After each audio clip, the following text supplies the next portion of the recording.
Oro, e vi portate il cappuccino a casa. Ve lo sorseggiate mentre leggete un libro o guardate YouTube.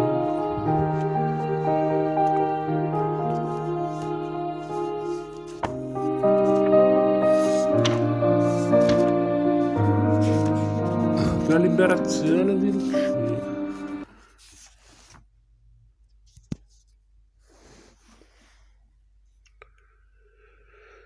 Lucia si era risentita da poco tempo e di quel tempo una parte aveva penato a svegliarsi affatto, a separare le torbide visioni del sonno dalle memorie e dalle immagini di quella realtà troppo somigliante a una funesta visione d'infanzia. La vecchia le si era subito avvicinata e con quella voce forzatamente umile le aveva detto: «Ah, avete dormito? Avreste potuto dormire sul letto. Ve l'ho pur detto tante volte ieri sera». E non ricevendo risposta, aveva continuato sempre con un tono di supplicazione stizzosa: «Mangiate una volta, abbiate giudizio, come siete brutta. Avete bisogno di mangiare, poi se quando torna la piglia con me?» No, voglio andare via, voglio andare da mia madre. Il padrone me l'ha promesso, ha detto domattina. Dov'è il padrone?» «È uscito, mi ha detto che tornerà presto e che farà tutto quel che volete». Ha detto così? Ebbene, io voglio andare da mia madre, subito. Ed ecco si sente un calpestio nella stanza vicina, poi un picchio all'uscio. La vecchia accorre, domanda: «Chi è?» «Apri», risponde sommessamente la nota voce. La vecchia tira il paletto, il nominato spingendo leggermente i battenti. Fa un po' di spiraglio, ordina alla vecchia di venire fuori, fa entrare subito Donna Bonda con la buona donna. Socchiude poi di nuovo l'uscio. Si ferma dietro a quello e manda la vecchia in una parte lontana del castellaccio, come aveva già mandata via anche l'altra donna che stava fuori di guardia. Tutto questo movimento, quel punto d'aspetto, il primo apparire di persone nuove, cagionarono un soprassalto di eccitazione a Lucia, alla quale, se lo stato presente era intollerabile, ogni cambiamento però era motivo di sospetto e di nuovo spavento. Guardò vide un prete, una donna, si rincuorò alquanto. Guarda più attenta, è lui o non è lui? Riconosce Don Abbondio e rimane con gli occhi fissi come incantata. La donna, andatale vicino, si chinò sopra di lei e guardandola pietosamente, prendendole le mani come per accarezzarla e alzarla ad un tempo, le disse: «Oh, poverina, venite con noi». «Chi siete?» le domandò Lucia, ma senza aspettare la risposta si voltò ancora a Don Abbondio, che si era trattenuto discorso 2 passi con un viso anche lui tutto compassionevole. Lo fissò di nuovo e esclamò: «Lei, è lei? Il signor curato, dove siamo?» «Oh, povera me, son fuori di sentimento». No, rispose Don Abbondio, sono io davvero, fatevi coraggio, vedete, siamo qui per condurvi via, sono proprio il vostro curato, venuto qui a passacavallo. Lucia, come era acquistata in un tratto tutte le sue forze, si rizzò precipitosamente. Poi fissò ancora lo sguardo su quei 2 visi e disse: «È dunque la Madonna che vi ha mandati?» «Io credo di sì», disse la buona donna. «Ma possiamo andar via davvero?» riprese Lucia abbassando la voce e con lo sguardo timido e sospettoso.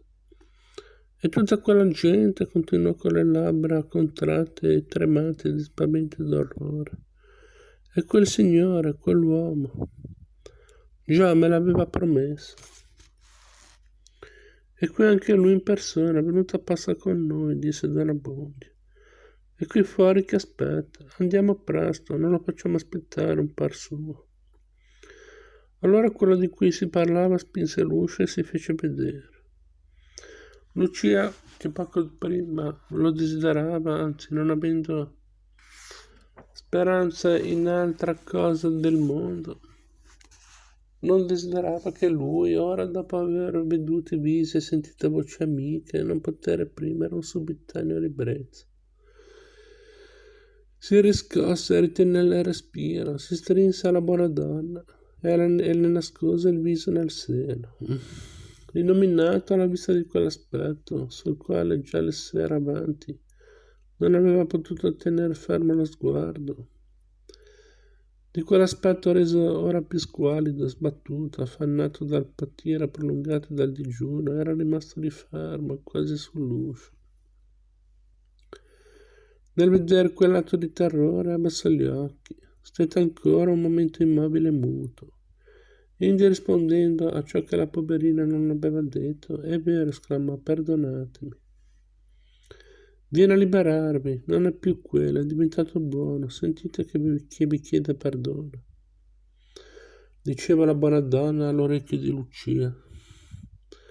Si può dir di più? Via su quella testa, non fate la bambina, che possiamo andare presto, le diceva Donna Abbondio. Lucia alzò la testa, guardò l'illuminato e vedendo bassa quella fronte, atterrato e confuso con lo sguardo, prese da un misto sentimento di conforto, di riconoscenza e di pietà, disse: «Oh, il mio Signore, Dio le renda merito della sua misericordia, e a voi 100 volte il bene che mi fanno con queste vostre parole». Così detto si voltò, andò verso l'uscio e uscì il primo. Lucia tutta rianimata, con la donna che le dava abbraccio, le andò dietro. Donna Abbondio in coda, scesero la scala, arrivarono all'uscio che metteva nel cortile. L'illuminato lo spalancò, andò alla lettiga, aprì lo sportello e con una certa gentilezza quasi timida, due cose nuove per lui. Sorreggendo il braccio di Lucia l'aiutò ad entrarvi, poi la buona donna. Slegò quindi la mura di Donna Abbondio e lo aiutò anche lui a montare. Oh, che degnazione, disse questo, e montò molto più lesto che non avesse fatto la prima volta. La comitiva si mosse e quando l'illuminato fu anche lui a cavallo. La sua fronte si era rialzata, lo sguardo aveva ripreso la solita espressione d'impero. I bravi che incontrava vedevano bene sul suo viso i segni d'un forte pensiero, d'una preoccupazione straordinaria, ma non capivano né potevano capire più di più. Al castello si sapeva ancora nulla della gran mutazione di quell'uomo e per congettura certo nessun di coloro vi sarebbe arrivato. La buona donna aveva subito tirato le tendine dalla lettiga, prese poi affettuosamente le mani di Lucia e si era messa a confortarla, con parole di pietà, di congratulazione e di tenerezza, e vedendo come oltre la fatica di tanto travaglio sofferto, la confusione e l'oscurità degli avvenimenti impedivano alla poverina di sentire pienamente la contentezza della sua liberazione, le disse quanto poteva trovare di più atto a distrigare, a arrabbiare, per dir così, i suoi poveri pensieri. Le nominò il paese dove andavano. Sì, disse Lucia, la quale sapeva che era poco discosto dal suo. Ah, Madonna Santissima, vi ringrazio, mia madre, mia madre. La manderemo a cercare subito, disse la buona donna, la quale non sapeva che la cosa era già fatta. Sì, sì, che Dio ve ne renda merito. E voi chi siete? Come siete venuta? Ma mandate al nostro curato, disse la buona donna, perché questo signore già gli ha toccato il cuore, sia benedetto, ed è venuto al nostro paese per parlare al signor cardinale arcivescovo, che l'abbiamo là in visita, quel sant'uomo, e si è pentito dei suoi peccatacci, e vuol muttar vita, e ha detto al cardinale che aveva fatto rubare una povera innocente, che siete voi d'intesa con un altro senza timore di Dio, che il curato non m'ha detto chi possa essere. Luci alza gli occhi al cielo. Lo saprete forse voi, continua la buona donna. Basta, dunque, il signor Cardinale ha pensato che trattandosi di una giovane ci vuole essere una donna per venire in compagnia. E ha detto al curato che ne cercasse una. Il curato per sua bontà è venuto da me. Oh, il Signore vi ricompensi dalla vostra carità. Che dite mai la mia povera giovane? E m'ha detto il signor curato che vi facessi coraggio e cercassi di sollevarvi subito e farvi intendere come il Signore l'abbia salvata miracolosamente.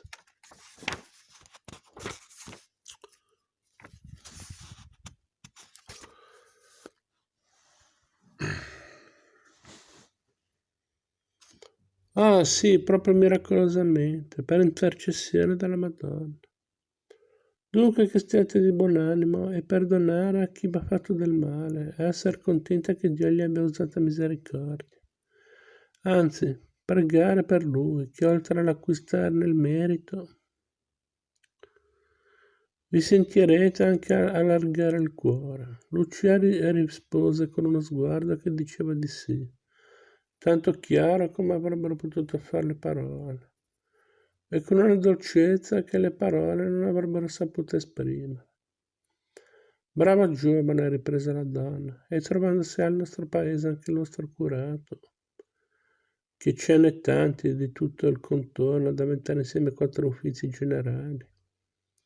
Ha pensato al signor Cardinale di mandarlo anche lui in compagnia, ma è stato di poco aiuto.